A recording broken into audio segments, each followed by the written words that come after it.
महाराष्ट्र राज्य की 12वीं बोर्ड परीक्षा से जुड़ा एक गंभीर मामला सामने आया है।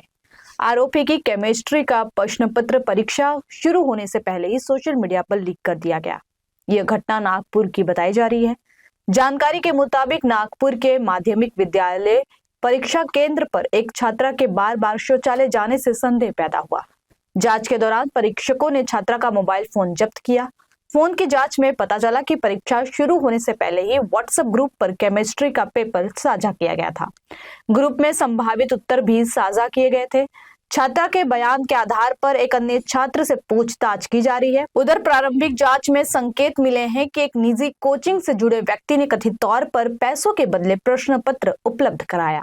मामले में सदर थाना में केस दर्ज कर पुलिस जांच शुरू कर दी गई है। फिलहाल पुलिस यह पता लगाने की कोशिश कर रही है कि प्रश्न पत्र वास्तव में आधिकारिक रूप से लीक हुआ था या किसी अन्य तरीके से बाहर आया। जांच के बाद ही पूरे नेटवर्क और जिम्मेदार लोगों की स्पष्ट तस्वीर सामने आएगी। इस मामले को लेकर राज्य के गृह राज्य और शिक्षा मंत्री पंकज भोयर ने साफ कहा है कि दोषियों के खिलाफ सख्त एक्शन लिया जाएगा। ये प्रकरण अभी इनिशियली सामने आया हुआ है। इसका डिटेल इन्वेस्टिगेशन वहाँ बदलापुर में शुरू है। इस तरीके की हरकत जो होनी नहीं चाहिए वो प्रकरण वहाँ किया है।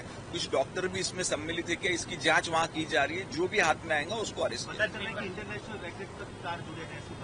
नहीं। अभी पूरी चीजें क्योंकि अंतिम अहवाल यहाँ पे आने का, इसलिए पूरी चीजें बताना उचित नहीं रहेगा। पर ये मामला गंभीर है, इसमें इन्वेस्टिगेशन जारी है। पेपर लीक का बड़ा मामला सामने है। क्या पूरा नागपुर में किस तरह से चलता था?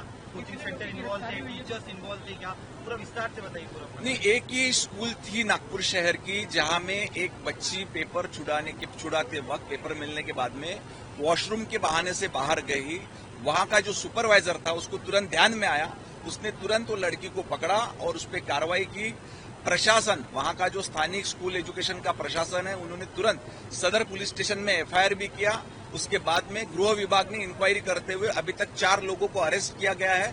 एसआईटी का भी गठन वहां किया गया है। लेकिन सर, कोचिंग सेंटर का नाम आ रहा है, उस बारे में टीचर्स भी क्या इन्वॉल्व है, किस तरह से ऑपरेट होता है वो बताइए। अभी इसमें नागपुर में मोमिनपुरा एरिया में एक कोचिंग क्लास सेंटर है, वहां तक तार जुड़े हुए हैं। उसका भी उसके कोचिंग सेंटर के संचालक को भी पुलिस ने अरेस्ट किया हुआ है। और ये तार कहाँ जुड़े इसका इन्वेस्टिगेशन पैसे देने पड़ते थे और डिजिटली भी क्या होता है उस बारे में बताइए। नहीं, इस बारे में अभी इतनी विस्तृत खबर नहीं है।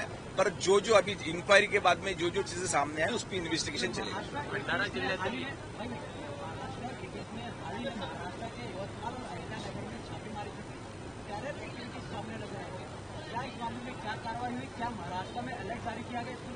महाराष्ट्र के गुप्तचर विभाग को जब ऐसी जानकारी मिलती है तब वो जानकारी के हिसाब से कोर्ट को मद्देनजर रखते हुए इन्फॉर्मेशन देने के बाद में इन एजेंसियों द्वारा ऐसी कार्रवाई की जाती है।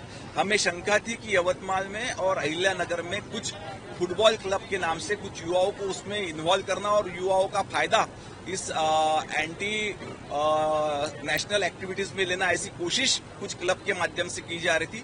इसलिए एटीएस ने कार्रवाई की। नहीं, इसमें कुछ लोगों पे हमको शंका है, इस पे इन्वेस्टिगेशन जारी है। गुप्तचर संस्थाओं को यही शंका थी कि कुछ युवा जो स्पोर्ट्स के माध्यम से कुछ विद्यार्थियों को स्पोर्ट्स के माध्यम से इन्वॉल्व करना, उनके साथ कांटेक्ट बनाना, उनके साथ रिलेशन करना, फिर उनका ब्रेन वॉशिंग करके उनको एंटी नेशनल कामों के लिए यूज करने की कोशिश कुछ संगठनों के माध्यम से करने की आशंका थी। इसलिए एटीएस ने कार्रवाई की।